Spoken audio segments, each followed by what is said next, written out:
Soham Bhalia Porbandar. Today my project name is Automated Boom Barrier. Recently I are participating in new smart city project. So we are decided to make something unique to present. So we are think that to make automated boom barrier. So I have made this model.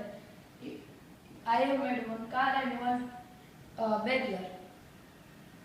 When the car will move and when ultrasonic sensor detects something, the gate will open and the car will move and the car will passes and then gate will close.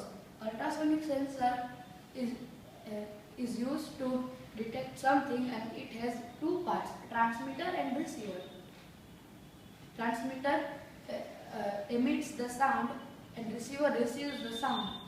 In this car I have used one EV3 brick, one ultrasonic sensor and two large motors, and in this barrier I have used one EV3 and one large motor and an ultrasonic sensor. Let's see how it works.